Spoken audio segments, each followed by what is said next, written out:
Okay, so we are so glad to have our three authors with us today, Nina Wachsman, Marcy McCreary, and Lori Robbins. And we're going to start. There's so many questions and comments we have, but we're going to start with it's kind of a two-part question. How do family dynamics? This is all what we're talking about, like the family dynamics, especially in the writing of this genre, which is really, I think, like the foundation and what makes it so interesting. So how do family dynamics or familial themes play out in your novels? And then secondly, how does that dynamic or theme evolve from the first book in your series to your later books? And we were talking earlier about how sometimes the characters are just begging to have their own series or breakout. Sometimes they're speaking to you. It's just so interesting. So just starting with the first part, how do family dynamics or familial themes play out in your novels? So I'll Who would like start. to start? Yeah. Okay. Yes. I get the ball rolling. So, the fun thing about writing about family is that everyone in this universe has a family. And there are some universal truths about family, which, some are lovely, but there's a lot of dysfunction out there. And I think as writers, we tend to lean into the dysfunction because it's just more interesting. And so there's a lot of, like deep-seated feelings. There's changing allegiances, misunderstandings. You have periods of estrangement, but also periods of closeness. So you have this whole history with the family. And yet, as a writer, you're coming at it at some point in time.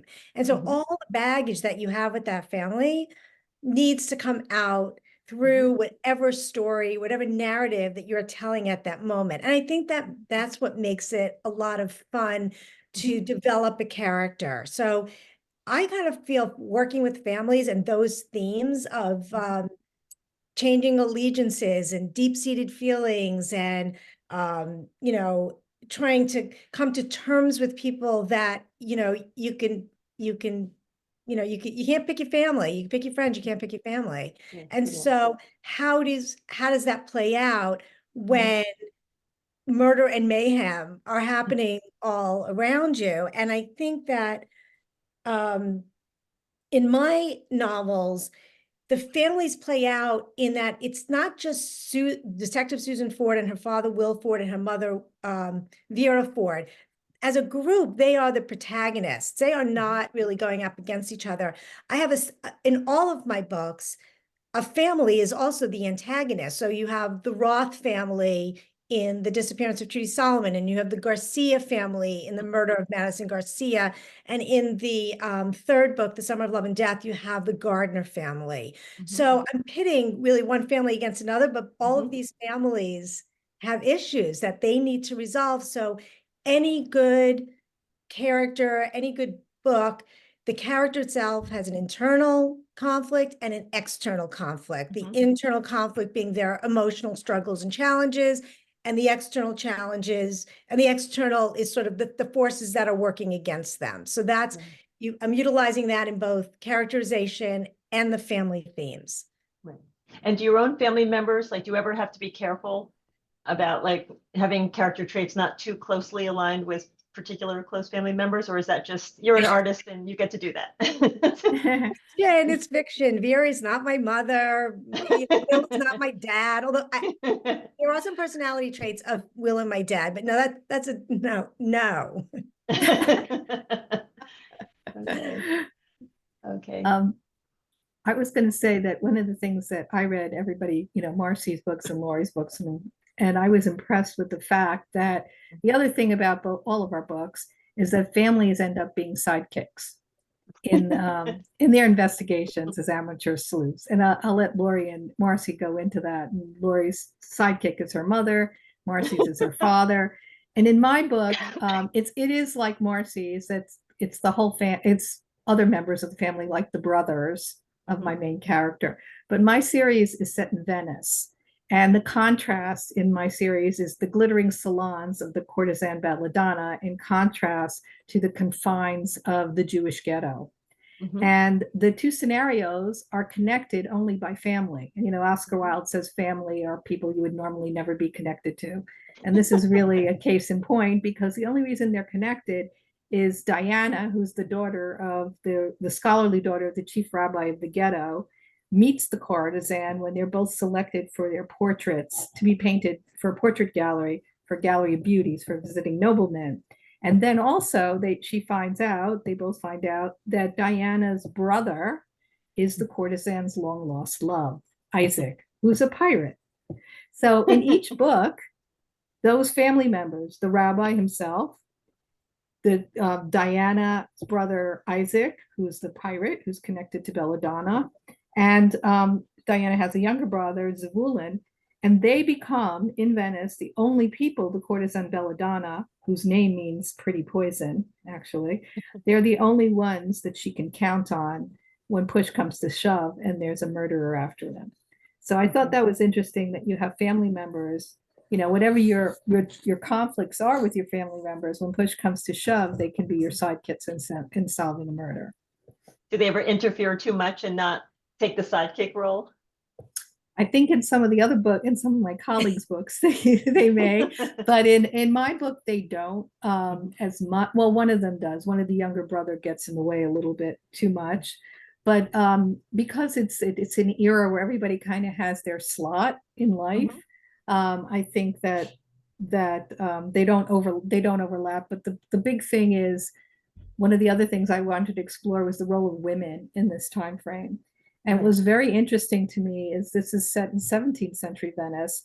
And that was an unusual time period for Venice, for women in Europe. European women in Venice was very unusual, that women had a lot more freedoms than they did in like English society or other societies, French society.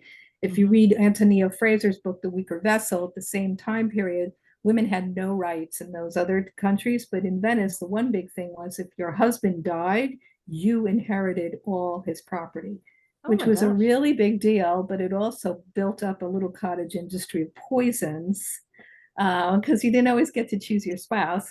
But in any case, that was a very, very strong thing that women were running. They ran, two women inherited their Murano glass business from their father instead of the sons of the business because of their talent. There was a woman prodigy at the time who was the first woman to ever receive a PhD from a university. She received her PhD from the University of Padua. And in Jewish lives, women being a scholar or being a scribe was not unusual. So I like this idea of looking at women in relationship to their family, because there are pulled from their family, and they are, they have husbands, they have fathers, they are restricted to certain mores, but on the other hand, they found their power also in being together with family. That's great. Lori? Okay, so as Nina mentioned, yes, in my On Point Mystery series, the lead character is a ballerina, Leah Sidorova, and her family members are often usually without her consent or her approval, but they do become her sidekicks, and there isn't much that she can do about it. So yes, in that sense, it's often true to life. But really, for this question, I'm going to go to my other series. This is Lesson Plan for Murder. And it's this is the first in the series. The second one is coming out in a couple of months. And over the course of these three books, the English teacher protagonist, while she is investigating a murder in the present, she and her sister also pursue the investigation of the mysterious death of their mother, which happened when they were teenagers. And so in terms of theme, I actually think in a lot of ways, although our books are very different, that it's similar to Marcy's idea. She really explores like intergenerational trauma in her books. And that's not so different from what happens in a very different setting and so on for me, because you asked about theme, and really the idea of secrets more than trauma for my books that persists over several generations. It's what propels Liz to investigate her painful past. She's doing it really in the end, not for herself, but for her kids. And she's kind of in the middle of Googling cold cases that were solved by amateur sleuths, which is now on a million different podcasts. But she's looking into it just to see, well, could I do this? Could I do this for myself? And it occurs to her that she doesn't want her kids to have to do that at some point. They deserve more than that. They deserve more than like empty pages in a photo album that only has her husband's side of the family in it. And so in the end, she decides that even if what she finds out is as ugly as she suspects it may be, that it's better, knowing is better than not knowing. Mhm. And it takes her down some rather interesting, some interesting paths. Mhm. So there's Yeah. always a double thread in the books of Right. investigating a murder in the present, at the same time investigating what happened in the past. Right. And what is the future for some of these characters going forward? Well, You think? so for my masterclass mystery series, the third book, which will come out next year, does resolve that issue. Where Okay. she goes from there, that I'm not sure of. However, it seems as though my On Point mystery series has taken on a life of its own. So the protagonist, her very entertaining mother, her very annoying aunt, and her very helpful sister, we're going on for at least several more. Murder in Fourth Position just came out, and I'm running out of ballet positions, but my publisher would like to. We'll see where we And- go from there. And for these, like when you're writing your first book, all of you in the series, like do you almost have it charted out, like, like if there is a sequel, if it is like, were they all intended to be a series, basically? So when I wrote when I wrote The Disappearance of Judy Solomon, it was a standalone novel. Yeah. And then I got the review from Publishers Weekly that said, in this enticing series launch, Oh, nice. with one twist, well, gosh, to read about surprise. Detective Susan Ford is a great protagonist that can carry a series. And I was like, wait, what? And I called my publisher, and I was like, what? And they're like, well, it's got that feel to it. You have characters that feel like the story can continue. What do you want to do? And I said, I was busy writing another novel at the time. And I said, you know what? I have an idea for a second novel. I actually do want to, I want to go back and revisit Susan and Will and Vera. I really did love these characters. So that Mhm. gave me the motivation to do so. Mhm. And then they informed me that a series is not two books. As you're not writing a sequel, you're writing a series. So you got to keep going. Like, you got to kind of get this, I want to build a character arc for each book, but I also need an overarching character arc for all of the characters. To me, that makes the best series, that the character just doesn't change over the course of the book, but has room to change over the course of a series. It's Right. just more interesting. The characters get stale. So Right. I felt like especially for the Summer of Love and Death, which is coming out in August, I really did have a story to tell about this family and sort of where it ends up. Mhm.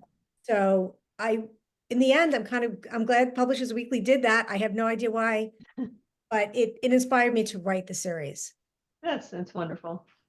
I was So- commissioned right at the start to write a 3-book series. So, Okay. so when they bought the book, they said they wanted 3 books. So, And like I think- literally 3, it's not going into 4 or 5. It's okay. well, they do it. I think they do 3 at a time is usually when they Okay. book a series, and then Yeah. they, Okay. Okay. Yes, it worked that way for me as well. I sold each of my first books as part of a Mhm. 3-book series, and Okay. then was asked to do another Okay. 3 in each of the series. But we had actually talked about this before. Your characters, in some sense, will take on a life of their own, and they all have stories to tell, and they have more to say. And who am I to get in their way? You want to talk? I'm listening. Let's go. I'm just a vessel, right? That's great. Exactly. I mean, one of the things I wanted to explore in the third book. So my novels are told in first person, Detective Susan Ford's point of view, and her dad is her sidekick. Mhm. I love Will Ford, the character, and I wanted to give him his own point of view, which I was able to do in The Summer of Love and Death, because it is a dual timeline of 2019 and 1969. The case in the 1969 case is his very first case as a detective, and it has a bearing on Susan's current case in 2019. Okay. 50th wedding anniversary of Woodstock, and sort of drawn, and because the book takes place in the Catskills, draw on all of the themes of the 1960s, and in between the main Susan's chapter are Detective Will Ford gets his own little chapter. So you Oh, see that's so his clever. point of view, first person point of view for Will. Yeah, that's clever. So on to setting, we talked a little bit about setting before, and I'm thinking, Nina, I'm thinking especially like the way you were describing the Venice books. Mhm. So all of you, like, so there's a specific setting for your series, and like, how does that setting, especially when it's so extreme, like when I think of your time period in what 1500s you were saying? 1600s, early 1600s. 1600s in Venice, like that is that like, can you imagine these characters in the Catskills in 1969? You know, they're different people, No. different Yeah, settings. very Like, different. yeah. So like when Yeah. you're, you know, how much, what impact in the setting, the time and the place, and was that, I mean, obviously that's deliberate, or did those settings sort of happen as you were researching and writing and exploring different ideas? I think the settings almost become the inspiration, I think, for all of us, you know, like Marcy. I think the Catskills, and with Lori's series, the ballerina series, is definitely New York City. You know, Yeah. it just has to be there. And my Right. series was really inspired by going to Venice and discovering, you know, what it was like, and going to the ghetto and finding out that I had family that actually lived in the ghetto. So that was very exciting. I actually found my mother's Sabbath candlesticks. She turned them over one day and showed me that they used to be torch holders. Oh my And gosh. they were pawned. The ghetto was where you pawned your silver if you were a nobleman. So somebody in my family must have been a pawn broker in the ghetto. And they bought these candlesticks. And my mother was left, you know, her parents fled from Austria from the Nazis. And that was one of the only things they took with them. So having these candlesticks that Wow. survived that, and then also we're from the ghetto, made to me that I wanted to write about the ghetto specifically. And so that setting, and the ghetto is Venice in general. I mean, if you read other books that set in Venice, like Don't Look Now, you know, that's a very famous one. And Daphne du Maurier's Don't Look Now. Yeah. But because there's something about Venice that is an aura of mystery. They're all the teeming waters of the canal, and the twisty paths that you don't know where you're going to end up. You know, I've been there millions of times and I still get lost all the time. Wow. You know, make one red turn and you don't know where you are. And it's also like you know, because of that, and it's also the city of masks. And I found that very interesting, that people, you know, in the 1600s, they went around with masks, not just during Carnival. They went around with masks almost all the time. What was the reason for that? Do you know? It allowed them more freedom Anonymity? to do whatever they wanted to do. Really, Every day it's Mardi Gras. That's wild. yeah. And I mean, like, Venice was always known as a city you'd go to. I mean, there was a travel guide I found from a dwarf who wrote it, who was a king's jester, who wrote a travel guide to Venice in the 1400s. And it basically was that if you wanted a good time, you go to Venice, and right under the Rialto Bridge is where you'd find the right women and everything. So it was that kind of city. So it is a city that's filled with intrigue, with vice, and more importantly, almost all the poisons. Venice was the capital of poison. And my first book is really about poison. In fact, they believe that the poison that killed Charles II, King of England, came from Venice. All the poison that you see in the court of King Louis XIV all came from Venice. And what's most interesting is the poisons. The Medicis had their own brand of poisons. And there was a woman poisoner. Her name was Giuliana Tofana, and she created a poison that was odorless, tasteless, and colorless. It was called Aqua Tofana. Her name was Giuliana Tofana. And women would buy this poison because, like I told you, in Venice, if your husband died, you'd inherit all their property. So women were, you know, if they were married off, or they were about to marry off to somebody they didn't like, they could use this poison. And people died of like gastric troubles all the time. But the interesting thing about this poison, it didn't have to be ingested. You could also put it on your skin. So a lot of them would put it on their skin. And if your husband kissed them several times, it would actually get into his lips and kill him over time. Wow. So this is a perfect setting for a mystery. It really is. Where you go to a dinner party, you bring your taster with you because you don't know if you're coming out alive. So who are you going to trust in those situations? And that's where you have to trust family, or somebody who's close enough to be family. Right. That's great. Okay. Laura, you want to take it first? Then I'll talk about the Sure. Catskills. Sure. Oh, yeah. I should tell you that I did write a short story called Killing It in the Catskills. I know you did. That was recently published. So it's definitely a right place for murder.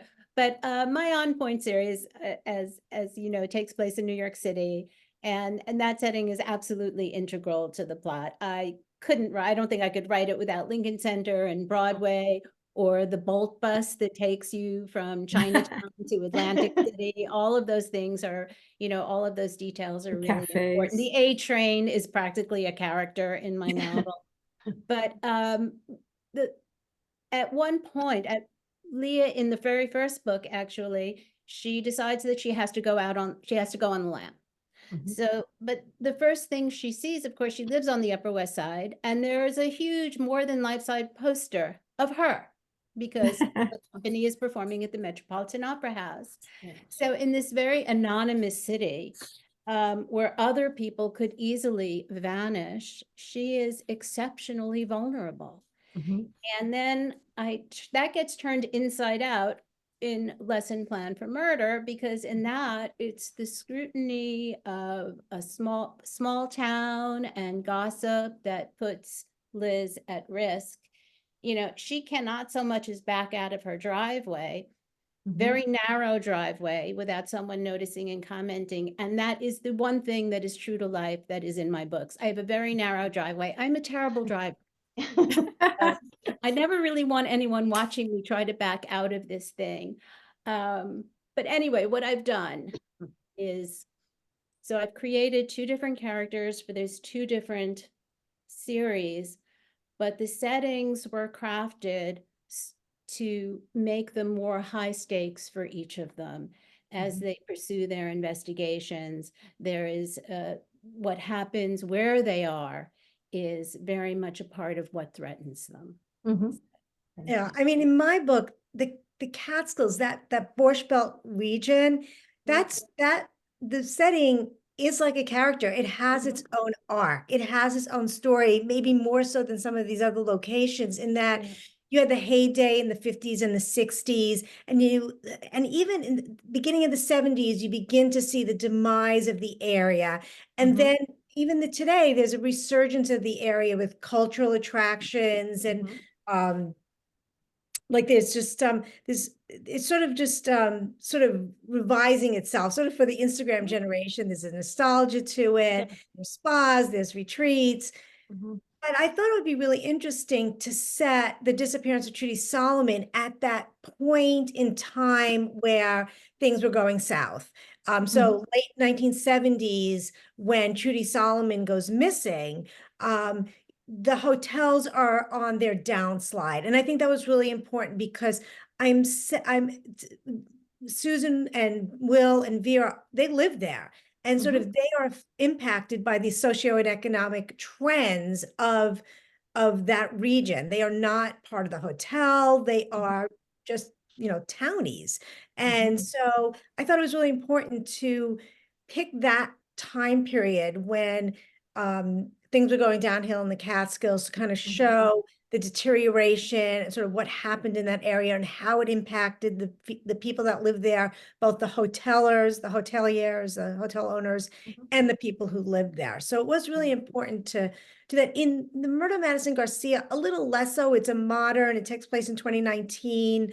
There isn't much of the hotel backstory. That one could possibly take place anywhere, and that kind of bothered me a little bit, actually. And so when I thought about the third book in the series, I wanted to make sure that the setting really fit the whole gestalt of the story. So it was important to sort of go back to the fact that this story couldn't take place anyplace else, and that's how I brought Woodstock into the story. That's great. The show, The Marvelous Mrs. Maisel, I don't know. Yes. Mhm. Like people have such a, like, people are so connected to that. It's just such an No, appeal. I think that was it's in the interesting. I don't 1950s. Yeah, I mean, I don't think that the hotel scenes are really that accurately portrayed. What is Okay. accurately portrayed is that blue night at the Concord Hotel. So she goes in, she does the dirty night at the Concord Hotel. That is for real. That really happened. But the hotel that they depict in the show That Yeah. does nothing like my Okay. experience. That felt like a glamorous bungalow colony. That did not Okay. operate like a hotel. Okay. That's television. Yeah. Okay. Now, in terms of your own family members being inspiration, we touched a little bit on that, and I'm thinking Nina, obviously your stories and your family connections, like that's there's so many very direct family members and stories that inspired you. But if you could all just talk about, one or two specific family members that that really helped to inspire you, whether it's the dialogue or just their histories, that kind of Yeah, thing. well, my father, I come from a dynasty of rabbis. Pretty much everybody in my family are rabbis, not practicing. So I think they had the same struggle that my characters do of trying to be in the, traditional world and loving the traditions and the Talmud and the books, but also loving the outside world. So Mhm. my father is a rabbi and also was a scientist and one of the most, what is it, the who's who in American men of science. So he was an inventor, a scientist for many years.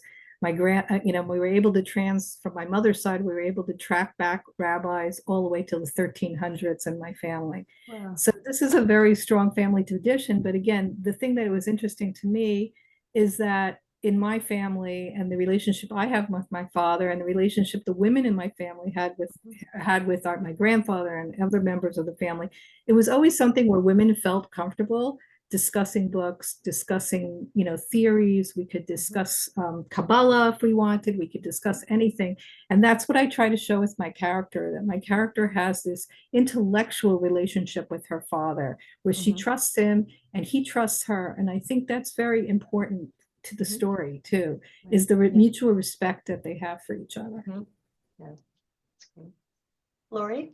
I would say really none of my characters are based on real people, either inside my family or out. But I will say that, like Liz in Lesson Plan for Murder, so my mother died when I was a teenager, and nothing else about the book is similar.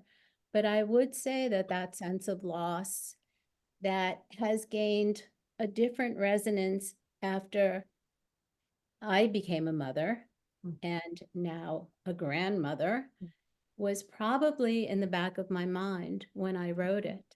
Right. And for my ballerina on point mysteries, so I have no experience of what it's like as an adult to have a relationship with, a mother-daughter relationship. And so I had a fantastic time imagining this relationship with a mother who was so vivid in my mind. As we had talked earlier, I had to shut her up sometimes. She's like the Mercutio of my books because she tends to suck all the air out of the room. So I may have to give her a little bit more space, but yeah. So Because it's funny because that works both ways. She's a scene chewer. Like when she comes into the book, it's like she sucks all the energy out of the room. She's like has a lot of charisma and she sort of just takes over. She's a wonderful character. That's great. It was So sort her of like, daughter is on stage, but everybody should be looking at me. So that's the kind of person but she was is. that sort of like, the best and she has the best lines. Like she's the comic relief in a way, right? I mean, Yeah, she's almost like what's her name? The Lady Dowager, Maggie Smith's role in Downton Oh, Abbey. yes. Right? Yeah. yeah, oh yeah. Very much so. Did Very that sort of like feel kind of like, was it sort of satisfying or comforting for you to just sort of play that, even though it's like a larger than life exaggerated character, but was it sort of fulfilling on some personal level to write that character? Very much so. But again, this was more something that came out of me while I was writing. And honestly, it was maybe this panel and this question that made me reflect on it because I had not thought of it that way before. But once we asked the question, I just thought to myself, well, of course, this is Yeah. the inspiration. Yeah. But without it, I think I just would have just been, popping along, writing what I write. But it was interesting for me to then reflect from the outside on what was in there. Right. for me, I have to say my father, was inspirational in the fact that he was top of mind as I chose the setting and the story. So my father was what was referred, he was the Tumblr at the Hotel Brickman. He was the activities director there. And so that was my coming of age period. I mean, I was there, he started in 1965. I was 2 years old, so do the math. And I spent my summers there until I was 20. And so it's, for me, it was everything. And my father played a larger than life figure at that hotel. And so, you know, he he I wouldn't say he's Will Ford. He's not. He's not a character, but he really sort of made me think about, well, if I wanted to set a story someplace, it's there because he looms so large in my mind in that area. But I have to say, when the story first came to light, I was trying to think who should I pair together? What kind of pairing should I do? I thought, oh, it'd be really cool to have a father-daughter detective team. And I think that came to me because of my experience with my father at the hotel. Like, I'm the daughter, who is my father, we were at a hotel. Like, That's right. it came together pretty quickly. That's fantastic. Gosh. Okay, now the readings, we always, that's one of the highlights for me talking to authors is to hear a little excerpt. So especially like we want to have a snippet of conversation between two family members that especially convey the bond. They have special lingo or they call like, they have little, like little phrases that only those two people know. So if you could each just, read a little dialogue between those conversations that really convey that relationship. That's just poignant and funny and just so unique that only they would understand. Okay, I actually have to say that I cheated a little bit on this one because it's several family members who have come together. And We allow that. okay, well, this is from Murder in First Position. Leah has been accused of a crime, a murder, in fact, that she didn't commit. And there's a family council, and they've called upon Uncle Morty for help. Although, to be honest, Uncle Morty is more experienced in landlord-tenant relations than he is in criminal law. So I'm just going to read a very short part of this scene. Uncle Morty spoke in a reassuring tone. Worst case basis, we plead down to first-degree manslaughter. I don't think she'll get the minimum, but maybe 10 years, and who knows, we might get lucky. When I recovered my breath, I said, but I didn't do it. And the real killer is still out there. This is crazy. Uncle Morty, what did you tell them? My father had always been affectionate toward his younger brother, but he looked ready to strangle Morty. Leah is innocent. My girl's not pleading guilty to anything. Maybe we need another lawyer. Morty sighed. Leah's fingerprints are on the murder weapon. She's first at the scene of the crime. I got a friend at the precinct. He told me before she died, the victim said Leah did it. That's a heck of a big matzo ball sitting in the middle of some very hot soup.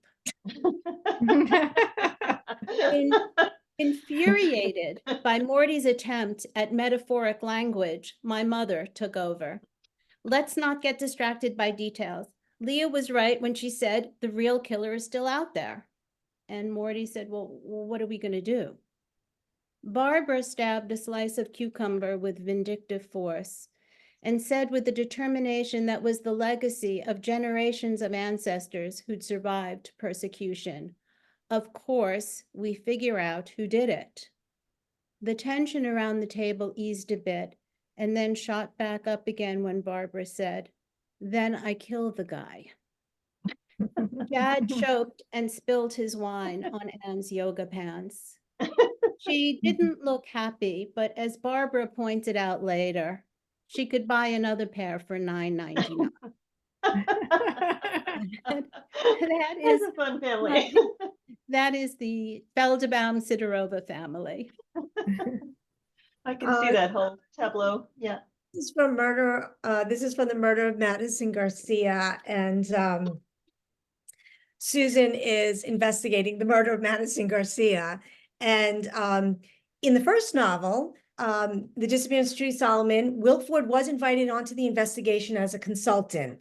It made sense. Trudy Solomon was his first case, and he could help out Susan. In the murder of Madison Garcia, it's a little bit of a conflict of interest. Will Ford is friends with Madison Garcia's grandfather. So he is not to be anywhere near this case, but he figures out ways to sort of like bamboozle her. So this is the beginning of chapter 5. When I stepped through the elevated doors into the lobby of the Brooklyn Marriott, I couldn't believe who I saw lounging on a chair near the reception desk. "What in the world are you doing here?" I asked. Dad jumped up. "Okay, Susan, don't be mad. A couple of guys came down to Brooklyn wanting to watch the fireworks tonight, and I hitched a ride. I knew you were headed over to Madison's place this morning to have a look-see, and I told you Irving wants me involved, and I thought this was an unobtrusive way to insert myself. You can just think of it as keeping you company." Keeping me company? That's an interesting way of putting it. I kept my annoyance in check, although clearly some amount of irritation leaked through. "When did you get down here?" "Last night." "And you stayed here at the Marriott?" "No, the guy's got an Airbnb." "Airbnb?" "Yeah, it's this." "I know what it is, Dad. I'm just surprised you do." He ran his hands through his hair. Overdue for a haircut, it reached the lower part of his neck and hung carelessly over his ears. "Come on, Susan. It's this or me getting involved in a more official capacity as a hired private detective." "I don't know. It's not like I'm entering some drug den. We're simply going over to a lovely brownstone in Brooklyn Heights to get a glimpse into Madison's life." He grinned, then gently elbowed me. "Come on, it'll be fun. We make a good team, like Nick and Nora Charles." My favorite. Okay, so I'm going to read from my first book, which is The Gallery of Beauties. And the interesting thing, the second one is The Courtesan's Secret, because my two characters, as I said, are the rabbi's daughter and the elite courtesan. So they're connected by family because they're both connected by Diana's brother, Isaac, who is the long lost love of the courtesan. So I'm just going to read something. You could see the closeness of their relationship together and how they feel towards each other. It's women who found a like woman, somebody they thought they'd never find. Diana followed the courtesan's gaze to a small landscape, the only painting in the room, a spot of blue amid all the deep red around them. Billowing clouds puffed across blue sky, the outlines of the masts of a sailing ship angling against the waves. It was like a window had opened to let in fresh air, and she imagined the sea breezes upon her face. It conjured the wind-blown image of Isaac, and Diana had no doubt had been hung for that purpose in Belladonna's room. Belladonna's voice was husky. Isaac did not share many confidences, but he sounded so wistful when he described you, his little sister. "I should have known you were Isaac's sister the first time I saw you." Diana's curiosity filled her with so many questions, but she held her tongue. "I imagine I can see his silhouette," Belladonna continued, pointing to the painting, "just there against the railing. As I last saw Isaac when I was lowered into the boat, he remained there as we pulled away towards Venice, a dark silhouette against a deep blue sky." The fire crackled loudly, a staccato release of pops that they both ignored. I still locked in the painting," Belladonna said. "Your brother looked at me with respect. Even though I had nothing, no family, no home, a captive dressed in rags. He honored me as if I were a countess. I vowed then to live up to his image of me and become a woman he would admire." Oh. That's beautiful. Tell me about I was looking at the artwork on your covers, and I'd like to ask the three of you, how much, if any, input do you have for the covers? I know that's not always a good answer with for this, authors. No, my publisher is pretty good. So I gave her, I really wanted to be because it's about a portrait gallery, the first book. Yeah. I was the first book was based on a real portrait gallery called the Gallery of Beauties, which is in Munich. It's in Nymphenburg Palace in Munich. So I'd been there, and I have a book of all the portraits. Those were from a later time period. So I went to find a portrait that would be from this time period. And I found this one, and I gave it to her, and I designed it because I have an art school background. So I designed a little cover. So she didn't take my design, but she did take the artwork. And then when it came to the second one, I wanted to find somebody who would look like a courtesan hiding a secret. And the thing was, it's a challenge because the real portraits of courtesans from that time period are all bare-breasted. So obviously I couldn't use that as the front cover. It's a different kind of authors panel then. Right. Yeah, so I found that she's actually an English courtesan, so she's buttoned up to the neck, so that's always okay. I get a cover brief from my publisher and I kind of give them some ideas regarding mood and comps and sort of, and they wanted to, because they're all sort of like very sort of like odd angles of looking at something. Like he's a close-up wallpaper and looking up at the trees, and this one sort of the close-up of the peace sign against this sort of like either, tie-dye t-shirt. So it's kind of playing with angles, but they come up with the design. They throw like 5 or 6 concepts my way. I get to vote. I don't think my vote Nice. counts much, but it's, on this one, we were all drawn to this cover immediately. The other two took a little bit of massaging. Okay. And Lori? I have, I fill out a long detailed list of what I would like to see on the cover, and then my publisher gives me whatever she thinks would work. And I normally get maybe 3 mock-ups, and with the understanding that 2 of them will be absolutely terrible, so that it's very easy for us to agree on the 3rd one. And so far it's worked out okay. Oh, very good. And there's a continuity with all of your books, even the ones that are not in the same series, right? Yeah. Yeah. Yeah, Okay. very much so. I mean, I might get some, I did give some feedback about things like font. I wanted like a typewriter font as opposed to handwriting look, but yeah.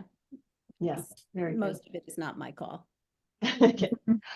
So I have a lot more questions, but I want to make sure that we have an opportunity for all of you to ask questions, so we can, like if anybody has any questions right now, feel free to unmute yourself or raise your virtual hand or put something in the chat. And we'd love to hear any questions or comments from you. Yes. Oh, thank you. Just unmute yourself. Yeah, you just need to unmute. See, Roberta, we talked about this. We did. No, we all do that all the time. Yeah, just unmute your microphone. Okay. Right. All right. Nope. Okay. Yeah, just click on the microphone so we can hear you. No. Oh, okay. Okay. Yeah. So yeah, type in the question then if you'd like. Okay. Okay. While you're doing that, anyone else? Questions? Okay. You were talking to me. Oh, go ahead. You got me? There we go. Very good. Yes.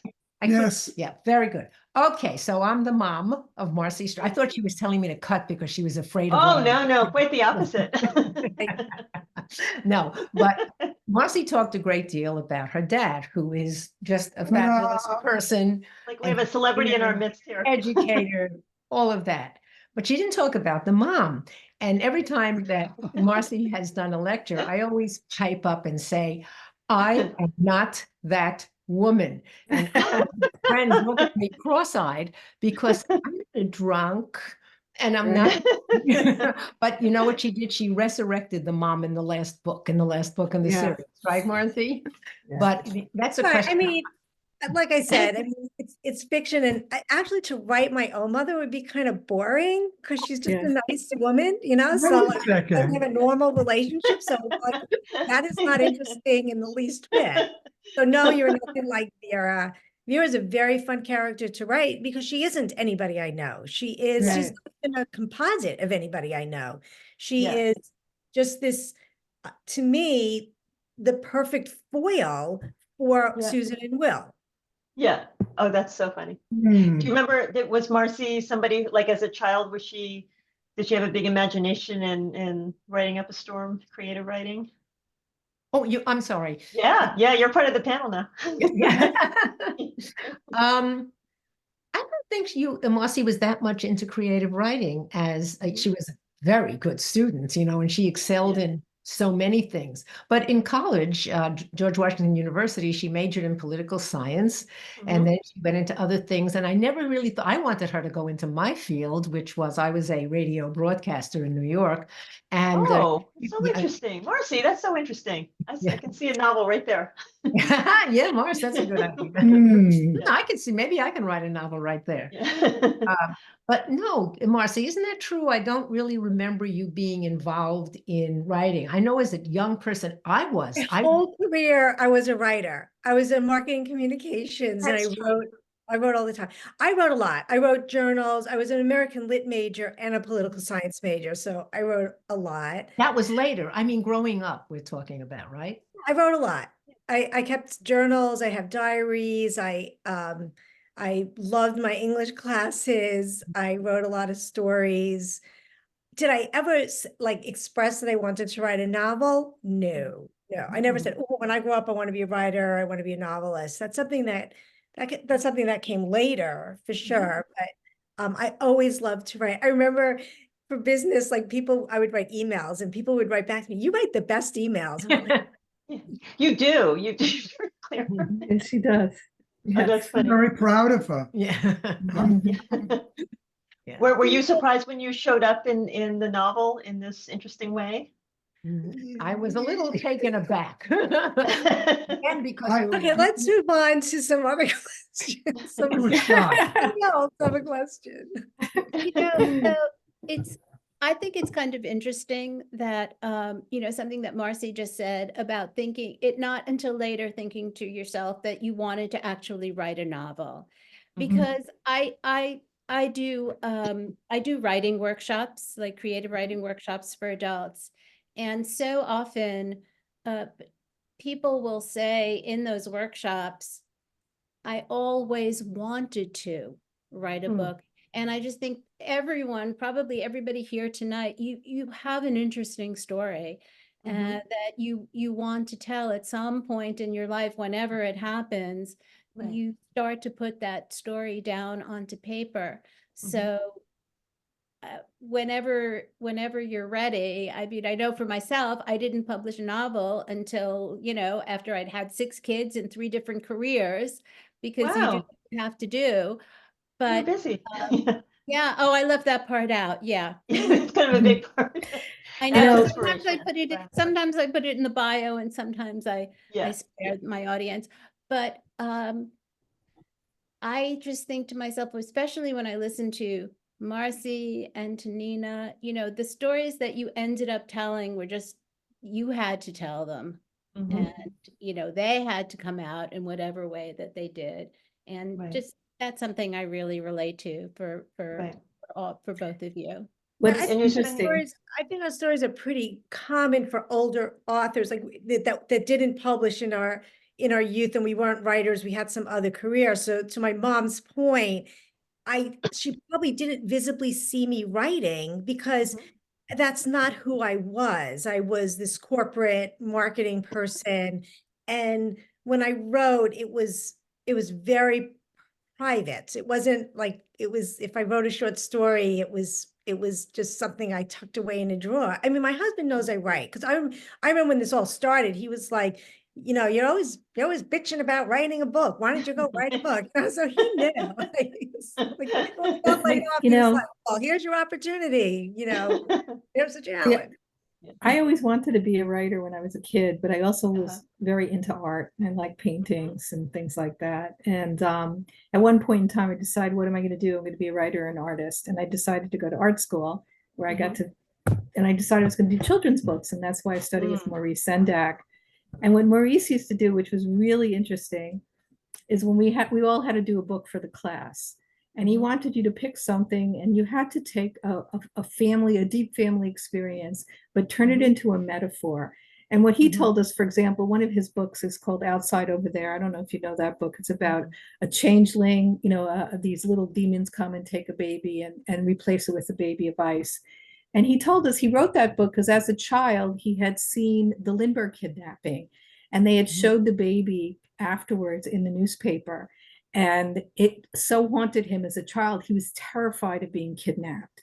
And his Hmm. mother used to say to him, Maurice, they're not going to kidnap you. You sleep with two brothers. It's, they only kidnap rich children. But he had that terrible fear. And that's what Right. fueled that book that he wrote, Outside Over the Air. That's amazing. And when I wrote this book in his class, which was called Irma and the Eagle, and it was about a little girl who decides to live with an eagle on top of a mountaintop instead of going to school. And he sat there and gave me page by page the psychological understanding of what I was writing. What It a was so gift. My interesting. gosh. Yeah, he Oh, was a great and guy. his whole story, what was the name of that amazing book that he wrote? It was probably in the early aughts or something, and it was based on Where- an opera that was discovered, I think, during World War II. And he created this Oh. beautiful picture book based on an opera that was actually produced and performed during Oh the war. yeah, I remember. And he also did one. I have the whole book of all his writing. I don't remember the name of it, but he also did one about kids living in the slums of Brazil, about a little boy lost in the slums of Brazil. So he always had this kind of feeling of being this child. A lot of Ray Bradbury says the same thing. You don't lose some part of the child within you. And that's what helps you tell the story, because you're looking at it from like a fairy tale kind of perspective of what you're seeing. Right.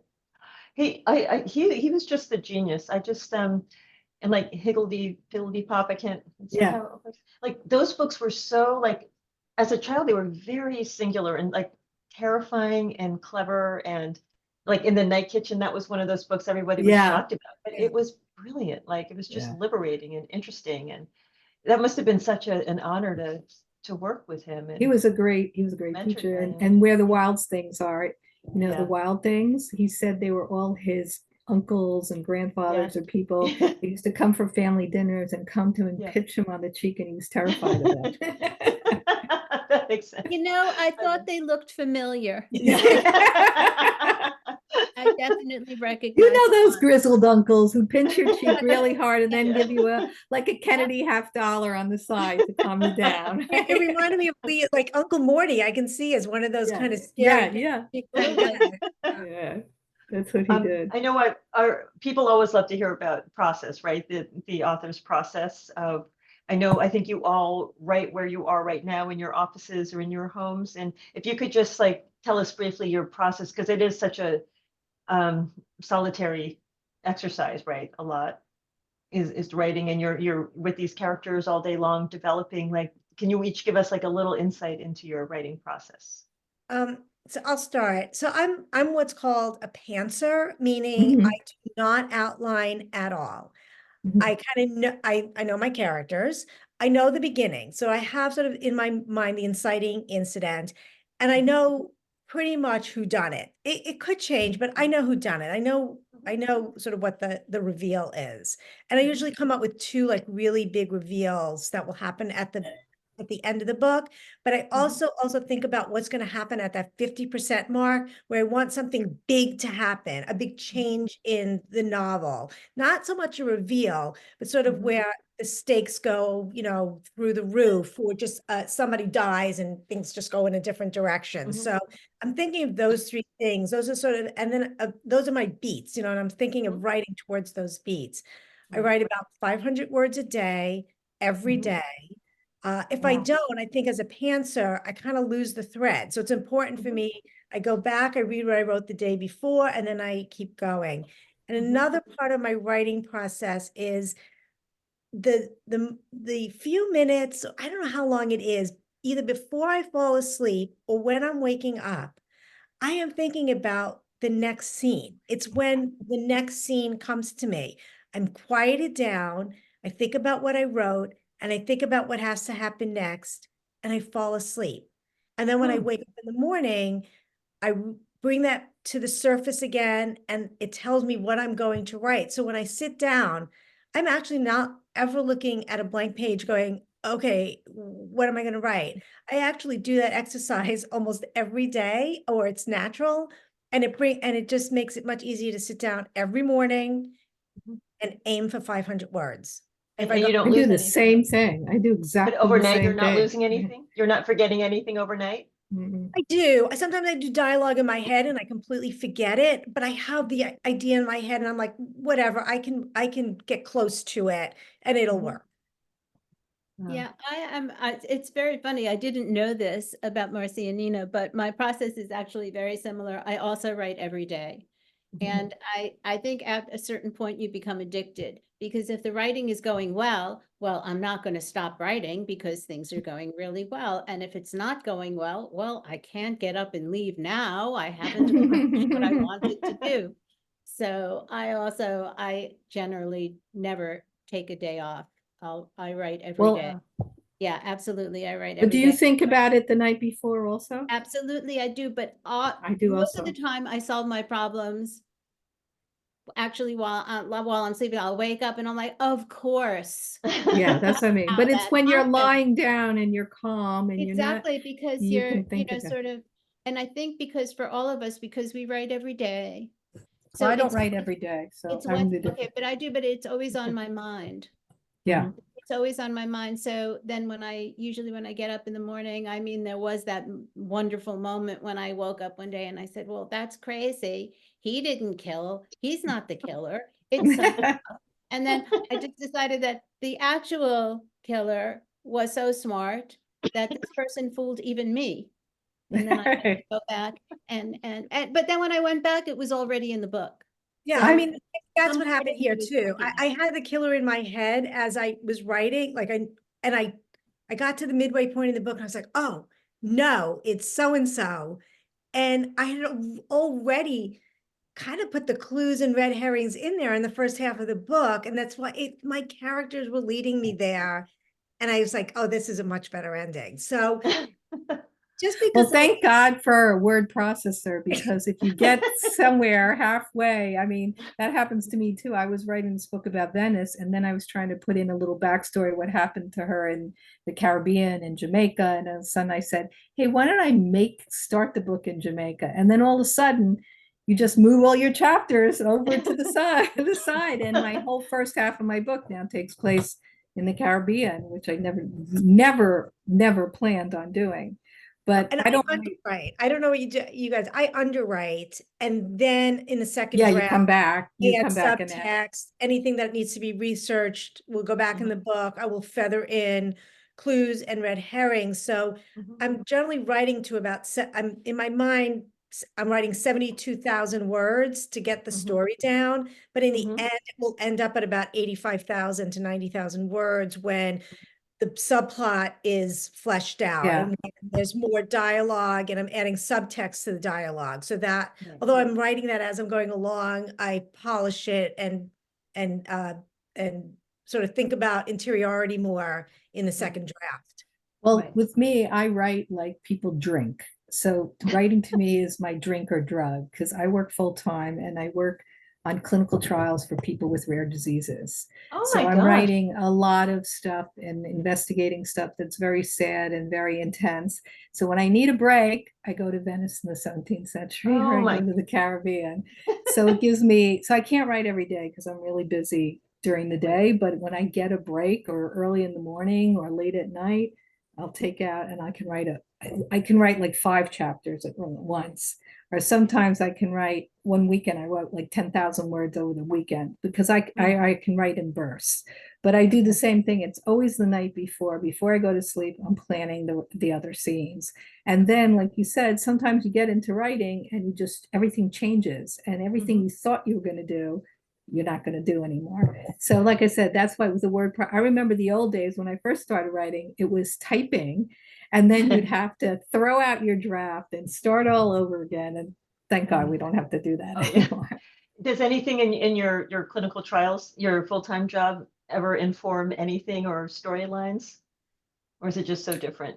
I did do a short story, a horror short story, which was called Horror Therapy, which is about using a clinical trial where they take people to a haunted house and literally try to scare the cancer out of them. So that was the only time I ever wrote everything like that. But otherwise, no.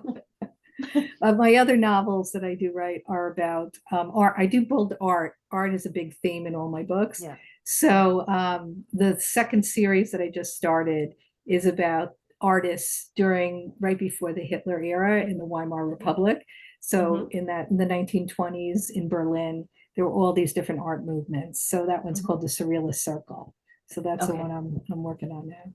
Oh, so I was going to ask you that. So, what you're working on next. So Well, that's, I'm finishing up my Courtesan Secret, that series with the Courtesan's Pirate, which I'm really excited about because I also do, like you guys were saying, you do research on the fly. So as I was there, one of the things I did is I went to Curacao in order to see what it was like actually there. Because as I was writing a scene in Curacao, I didn't know what the coast looked like. My pirates, they're escaping from some bad guys, and I didn't know what it was like. So it was great going there. And while I was there, I actually, their Jews were first Curacao. The first synagogue was built in 1640. And the descendants of those Jews are still in that same synagogue. So I went to that synagogue, and it has a sand floor. It's really cool. But the crazy thing was they had like plaster casts of some tombstones from that time. And I found a tombstone. It was from the 1650s, a little after my time, but on the tombstone was a skull and crossbones, the pirate symbol. And so Jews were pirates in that era. So it kind of substantiated what I said. That's fascinating. It was fun. Yeah. So that helps. I'm writing a new novel. I'm a little past the 50% mark, called Dirty Water, which is a reference to the Charles River from the song "I Love That Dirty Water." Yeah. So it's a dual timeline. I like doing dual timelines. 1992, set against the music and mob scene of Boston, but it actually takes place in 2023. It's a story of a detective who is dying of cancer, who enlists her 4 retired detective friends to solve the cold case of her sister. So it's Rizzoli and Isles meets the Thursday Murder Club. What Rizzoli Oh, that's those perfect. at a certain age, because they're all retired detectives. That's about found family. So the difference here is you're talking this is a woman who lost her sister, estranged from her parents, and she has these 3 detective friends, and she convinces them that her dying wish is to find out who murdered her sister, who was actually a rookie cop at the time, a patrol cop. And so they end up having to solve 2 murders. And so I was really part of that music scene in Boston in the late 80s, early 90s channel. So I thought, oh, that would be really, really fun to set a murder mystery. That's fun. Oh, that's fantastic. Great. And Lori? So Study Guide for Murder, which is the second book, it comes after Lesson Plan for Murder. That's going to be released in June. And I think it's both funnier and darker than the first book. So I'm actually very excited about that one.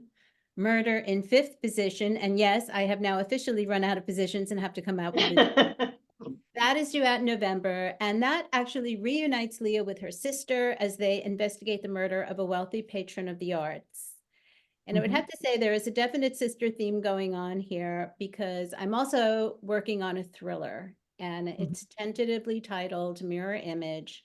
And it's about a woman whose twin sister disappears only to resurface in a most deadly fashion. Oh, we have to talk. I have an identical twin sister. Oh, Great. oh. Yeah, I Oh, was just yes. going to say, Marcy, that should have been your book because you're Primary you have the- research. Yeah, Well, I have twins in all my books as sort of like these very peripheral characters.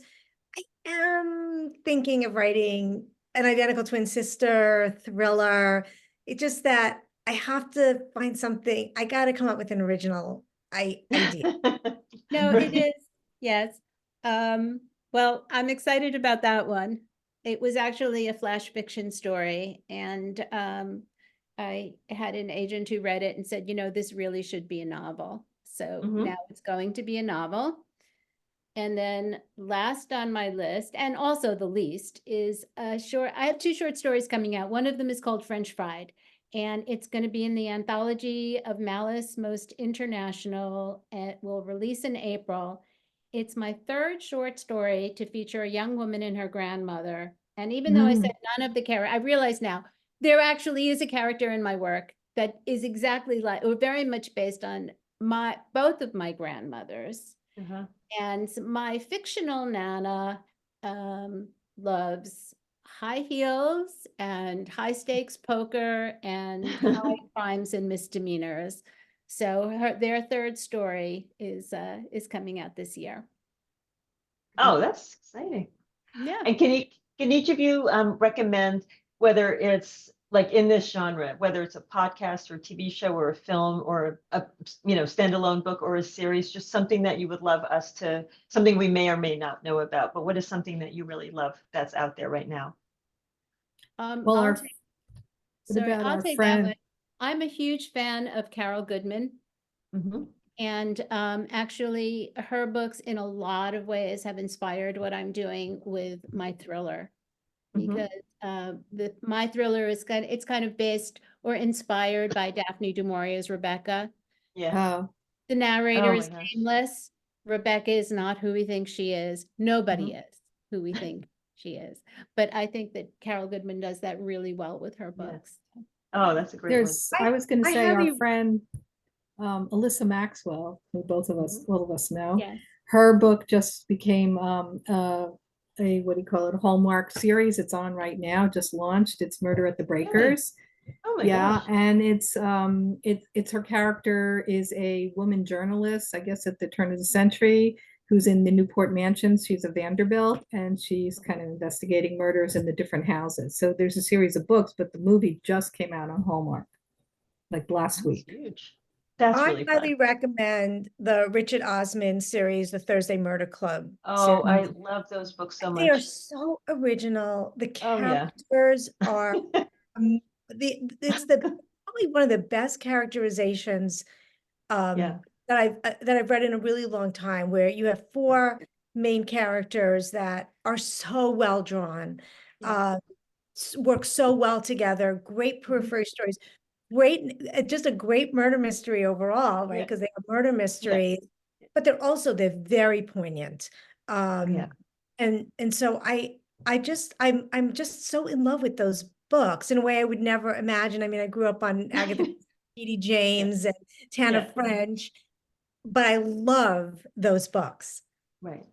And they're so they're so, like you said, they're so well drawn. It's not patronizing. They're all like over 75, like they're right there, and they live in this, it's not assisted living, it's a like a posh sort of residence, right? And then Right, one it's of not, the it's not assisted community. living. It's what is it called? Independent living, like an Independent living, Independent right, living, right. with levels. So it's those Oh my Yeah. gosh. communities where, you start out in independent living Yeah. and Right. and you see your friends move up, which is not a good thing. But the and so- backstories, they're so brilliant. Like these characters, you can picture them like at all different stages of their life, but who they are right now is equally fascinating as who they were 50 years ago in the CIA or whatever it was, right? Right, the labor union guy, the Yeah, CIA, yeah, the nurse, the psychiatrist, and they bring Oh. all of their skills, and it's not a cozy. Like this is, Right. people say, oh, Marcy, you don't even read cozies. I'm like, this is not a cozy. I mean, there are some Right. serious themes going Oh on yeah. in these Oh, yeah. books. But they're light, but Right. that's why they straddle those categories, that genres so well, Oh, yeah. so that's Oh, why yeah. I think he has such broad appeal. Oh yeah, absolutely. And he's right, he's in television too. And I wouldn't be surprised if it's made into a streaming series or something, because it just begs to be adapted, I think. I think it Yeah. is. I think is the highlight of my career. The highlight of my career was when I was invited onto a library journal panel with Richard Osman. So I sat, I get this because it was during COVID, so we were on a virtual panel. I sat on a panel with him, and I was just like, That's great. I bet he's very witty, right? he was It's, very witty. Yeah, Very yeah. Oh, what a thrill. That's fantastic. Oh yeah, so Yeah, Richard Osman. I was on a panel Yeah. with him and William Kent Kruger and Naomi Hirahama, and me, and I was like, oh my God. I've made it. That's great. That's wonderful. Oh my goodness. Do we have any, I just want to make sure, are there any questions or comments from anybody? Just want to make sure. Okay. Oh. I would just like to say, Roberta, that I think you did a beautiful job for an hour and a Oh. half moving this panel along. I, of course, tuned in to see Marcy, but I enjoyed everybody. Oh, You were all well, wonderful. I didn't come to Thank see you. Marcy. No. I came to see you. Yeah, and Laura. Well, these brilliant these are the best people to work with. I can't even tell you, like so organized and these really intelligent questions and great. Because, you know, I do a lot of programs, but like there are certain people that stand out. It's such a joy, but they're so efficient. Like you just have everything. There's no surprises. Everyone's on time. So in addition to your wonderful work, everybody, like just thank you for what you put in there and your passion and generosity tonight. It's just, it's a thrill. Like I could listen to authors speak all night long, but you're all so fascinating and you have fascinating parents right there. Thank you for that encouragement. It's such a joy. And I just thank all of you for joining us tonight. And I hope you enjoyed it. I had a great time. And we'll be back. We want to do this in person during the summer when the weather is beautiful and we want to drum up something wonderful, maybe have a reception. So we're gonna plan something really fun for the summer when everyone's in town. Deal? Thank Okay, you all so right. much. Okay. Thank you so much. It was Thank you so great. much, everyone. Thank Okay. you, Roberta. Thank Okay. you, Lori. I really Take care. appreciate it. Okay. Take care. Bye. Okay. Bye-bye.